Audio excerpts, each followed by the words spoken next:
Hello friends. Pick a chord, any chord. The more ridiculous of a name the better, and comment it down below. By the end of this lesson, you will be able to find that chord on any position on uke with just 5 easy steps. Let's go. Click the link below to grab the free 4-page PDF off my website. We are about to go over a ton of information in a very short period of time. Step number 1. Find your dominant 7th chord. The first thing that we need are 4 key movable shapes up and down the fingerboard, which are our dominant 7th chord inversions, which look like this. These are all G7th chords in different positions. And though some of them may look new to you, you've played all of those chords before because the shapes are these. I played my G7th chord. And then we can play a dominant 7th chord off our C string, a C7th chord. An E7th chord simply moved up the neck, and then an A7th chord simply moved up the neck. But how do we find these movable positions? And we can do that from our diminished 7th chord. If we put down a diminished 7th chord, 3-4, 3-4. This is our parent chord of any of our dominant chord shapes. If we take any note in this chord and move it back 1/2 step or 1 fret, it becomes one of those 4 key shapes. So let's take the note on our G string and move it on back. So now we have 2-4, 3-4. This is an A7th chord. The name of the chord is on the string that we just moved. And this is the root of the chord. This is very important to know. Come back to our diminished 7th chord. Let's move down the notes on our C string. So we're moving this E down to an E flat. This is now an E flat 7th chord. Back to our diminished 7th chord shape. If we move down the note on our E string, we have an F sharp or G flat 7th chord. And then if we go back to our diminished 7th chord shape, finally we move down the note on our A string and it becomes a C7th chord. The key to this is recognizing what note you are moving to get to this shape and naming the chord off of that. Then we just have to figure out how to bend the chord to our will to make it anything else. If you hate music theory, just skip on to step 2. You'll still be able to go over the entire exercise. But it's helpful if we have common terminology to talk about some of these concepts. And the first question we need to ask ourselves is, why the dominant 7th chord? Why not a major 7th chord? Why not a 6th chord? Why not a diminished 7th chord? The dominant 7th chord is the one chord that 99.9% of the times will be a dominant 7th chord. It does not masquerade by any other name of a chord. If someone asks me what this is, I will always say it depends on the context that it's in. Sure, it could be a C6. It could be an A minor 7th. It could be an F major 9. We could analyze it from any root, where this is almost always a C7th. Yes, it could potentially be an F major 9 sus 4, but we would probably write that as a C7th over F anyway. So by getting rid of that ambiguity in the beginning, we have a clean slate to start with to build any other chord. Now the other thing we need to answer is, what is the construction of this chord? What are the bones in here? So if we just look at a regular C7th chord, open, open, open, 1. The notes that we're playing are open C string, this is the root, the name of the chord. And then we have the 3rd, our open E string. And then we have the 5th of the chord, G. And then we have B flat, which is our flat 7th. And how do we know this? Because if I play a C major scale, I have the root 1, the 3rd note up is our E, 5th note up is our G. That's my major 7th. So I'm going to flat that. So our dominant chord has a flat 7th in it, B flat, and then C. So once we know the basic construction of the chord, then we have to understand all of the other notes that we can add. So first, we can add all of the notes from the scale itself. Any of them are valid over top of the C7th chord. So the root is the root. If we play this 2nd, it is going to be a 9th. Now, if we're talking technically, it should be above in the top voice, but on uke, we're not going to worry about this. We're going to put our extensions in some weird places because we're constrained to 4 strings and specific octaves. It's okay to break the rules. So we're going to think of our D as our 9th, and we'll see in a moment it can also be one other thing. Our 3rd is our E. We already know that. Our F will be our 11th. It's going to be, again, we're going up the octave, up to 8, counting up. The 11th. Our 5th is G. We know that. Our A would be adding a 6 to the chord. There's our nice C6th chord. We already said our major 7th, which we call regular 7th, is just our B, and then we're right back to the root. But the fun thing is, it's not just the notes from the major scale. For an extension, we can use any chromatic tone. Every note can be added to any chord. It's important for us to know what those notes are called. And we'll see some positions on the fingerboard have different names depending on their context. On the end of the PDF, I've written a chord formula sheet for you so that any chords you run across, you can see which of these degrees we want to add to it. So the root is always the root. If we play a D flat, that's going to be a flat 9. We've taken our 9th, the D, and brought it down. Then we have our 9th. Then we have our D sharp. Now this is also an E flat, but if it's a D sharp, this is our flat 9. And then it could also be a E flat, that would be our minor 3rd. Our natural 3rd is the E. The F is our 11th. It can also be the 4th, as we will see, but by the same name. Depends what it's doing in the chord. Our F sharp would be the sharp 11, one of my favorites. But if we called this a G flat, it would be a flat 5. The G is the 5th, we already know that. The G sharp is a sharp 5, but G sharp is also an A flat. If it's up above, soaring over the chord, it would be a flat 13. The A is our 6th, could also be our natural 13th. But this A could also be a B double flat. That sounds confusing. We're only going to see this really in a diminished 7th chord. Then we have our B flat, which is our flat 7, our B natural, which is our major 7th, and then finally back to the root.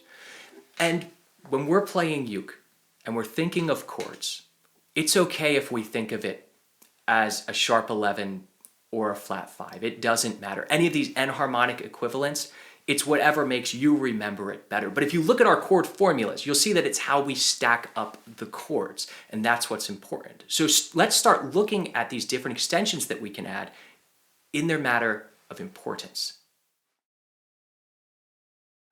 Now we're going to take one of our 4 key shapes and learn how to manipulate it into any other chord.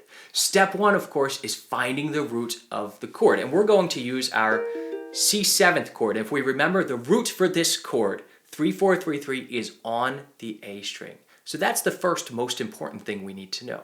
The next step is whether the chord is major or minor, and that is the 3rd of the chord. So we need to find the 3rd of the chord, which happens to be on the C string. We're playing an E natural here. So this is a C dominant 7th chord, which has a major 3rd in it. If we want to make it minor, we're just going to take this note and bring it down 1/2 step. Minor is coming down. So we're now straight across the 3rd fret. We've created a C minor 7th chord. Now what happens if we lower that one more fret? We end up with this shape. Well, now we no longer have a 3rd in the chord. And if a chord does not have a 3rd chord, it is a sus chord or a suspension. It is not major, it is not minor. So this would be a sus2 chord. If we go back to our C7th chord, what if we move that note on up to an F, to our 4th scale degree? Again, there's no 3rd here. There's not an E or an E flat, so it's not major, it's not minor. This is a C7 sus4. So once we know whether the chord is major, minor, or sus and make that adjustment, then we move on to the next chord tone. After we find the root note of the chord and then decide whether it is major, minor, or a little bit sus, we need to move on to the 7th of the chord because that tells us the next most information. Is it going somewhere? Is it a dominant sound? Is it a major sound? Is it a diminished sound? And there are 3 options that it can be. On our dominant 7th chord, we have a flat 7, a B flat, which is on our G string. So we're going to adjust the note on our G string to find our other 7ths. If we move it up, we would have a C major 7th chord. If we go back to our C7th chord, we can also move it down. And in this case, it can be either a diminished 7th or it could be the 6th of the chord. If we keep everything else major, this would be a C6th chord. If we play a diminished chord shape there, this could be a C diminished 7th chord shape. But what matters with that is what's going on with the rest of the chord. If we're only concerning ourselves with the motion of the 7th, we have the major 7th. And then if we bring it down one more, we have the 6th if this is a major chord. Now let's look at the next note that we can change. Now that we have the root of the chord, which shows us where to place our key shape on the fingerboard, our third, which tells us whether it's major or minor, and our seventh that tells us the additional quality of the chord, it's time to start adding further extensions, the ninths, the 11ths, and the 13ths. And the first thing that we need to understand is that chords are additive. When we have a ninth, 11th, or 13th, we are assuming that the seventh is also contained in that chord unless otherwise notated. And if you are confused, always refer to that chord formula chart at the end of the PDF. The first thing that we're going to do is add the ninth, but we run into a problem in that a seventh chord has 4 notes in it. We will now be playing a 5-note chord, so something must give. And if we want to add the ninth to a chord, we're going to move where the root is, because that is the closest to our ninth. So if we play our C7th, we're going to move the note on our A string and have a rootless voicing. So if we move it up 1/2 step, you see we're back to our diminished chord shape, but we're going to call this a C7 flat 9, just missing our C. We can also raise it up 2 frets. This is the D from our C major scale, giving us a C9 chord. Again, assuming that we have this 7th in here, 7th, 3rd, 5th, 9th. And then finally, if we want to get extra spicy, we can slide up 1 more fret to a D sharp, which gives us the sharp 9, the lovely Jimi Hendrix voicing for a sharp 9 chord. We only have 1 more step to go to find any chord that we need. We only have 1 note left to move, but it does a lot of heavy lifting as far as extensions go, and that is the notes on our E string, which is the 5th. This can give us a flat 5, a sharp 5, a 13, a flat 13, or even a sharp 11. It depends on the context. So we're going to think of these as interchangeable concepts. If we put down our C7th and we add the G sharp on our E string, the 4th fret, we now have a C7 sharp 5. But this could also be a C7 with a flat 13 to it. Now, if you look at your chord formula sheet, we would really want to have the 9 in there and play this chord voicing. But if we saw a flat 13 and we were forced to use this key shape to get there, this is where we would add it. So this is a flat 13 or a sharp 5, depending on the context. If we move it up 1 more fret, we have a C13 chord. Again, because chords are additive, I'm going to assume that the 9th is there. I would probably play this as a C13 chord, add my 9th in there, but it doesn't have to be.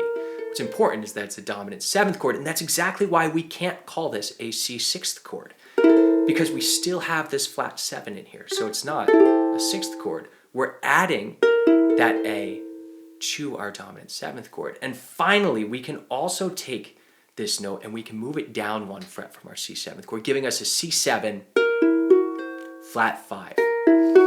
And this could also be a C7 with a sharp 11 if we think about that flat 5 being in the upper voice, although it is not here. This is our sharp 11 voicing. So you can take any chord and apply this method to it, but let's do it over top of a tune, because methods don't matter if we don't have application. If you enjoy lessons like this, join me over on the Tin Man's Magic Ukulele Club with new lessons each and every week. Now back to your regularly scheduled programming.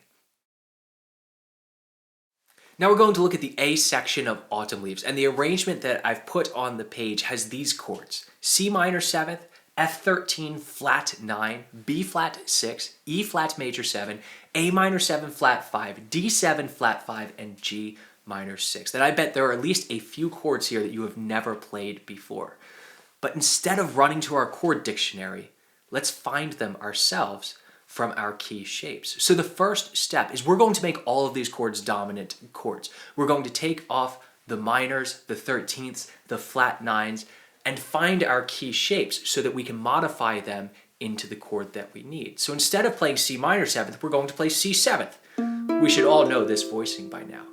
Now for our F7th, we could move it all the way up here and play it, but we're going to use all 4 of our key shapes in this exercise. So we will find the next closest F. There will always be 2. You're always sandwiched in between tones. We have an F here and an F here. I'm going to go to the one on my E string, which gives me this key shape. Now, if you don't know that, but you know that there's an F here, just place a diminished chord a half step above it, and then move the 1 note down, just like we did in the very, very beginning. Now, our B flat will be right here on the G string, which gives us this dominant chord shape. And then finally, our E flat 7 is on the C string,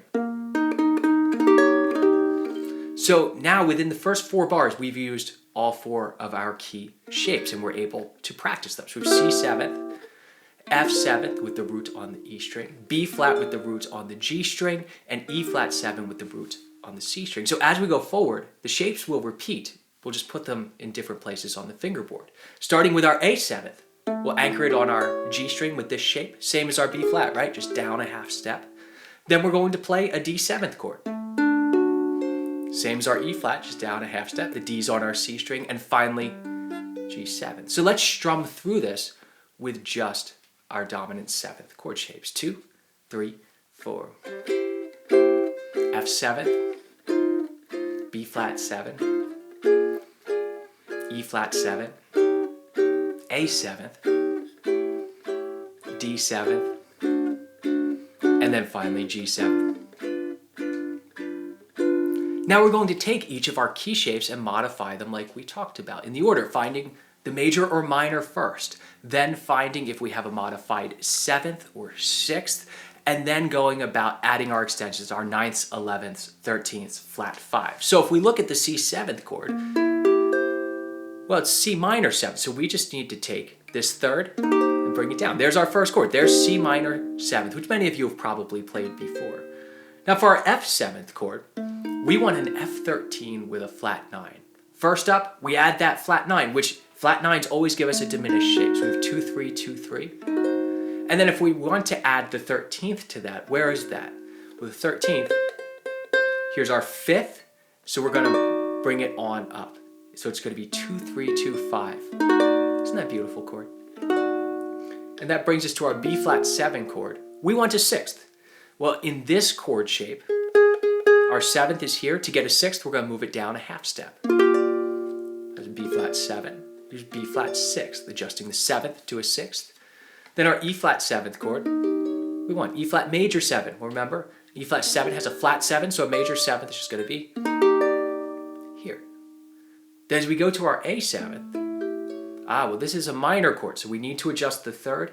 The 3rd in this chord shape is right here on the A string. So here's A minor 7th, but we're not done yet because this is an A minor 7 flat 5. So we need to take this, our 5th in this shape is on the C string, we bring it on down and we get 2, 3, 3, 3, A minor 7 flat 5. And then D7th, we're going to add a flat 5 to this as well, but no minor. It's still a dominant chord, just with a flat 5. So our 5 is on the G string, D7 flat 5, and then G7th, we want a minor 6th. Well, so we need to move 2 things down. The 7th needs to become a 6th, right? And then the 3rd, major to minor. So we have... So let's play through this now, but we're still going to strum our dominant chord first and then make our adjustments as we go so that we are relating with our fingers and in our ears how each of these modifications adjust to our dominant 7th chord shape. 1, 2, 3, 4. C7th. C minor 7th. F7th. Add the flat 9. Add the 13. B flat 7. Make it a 6th chord. E flat 7. E flat major 7. Then we have A7th. Make it minor. Flat 5. D7th. Make it flat 5. G7th. Make it minor, and a 6th.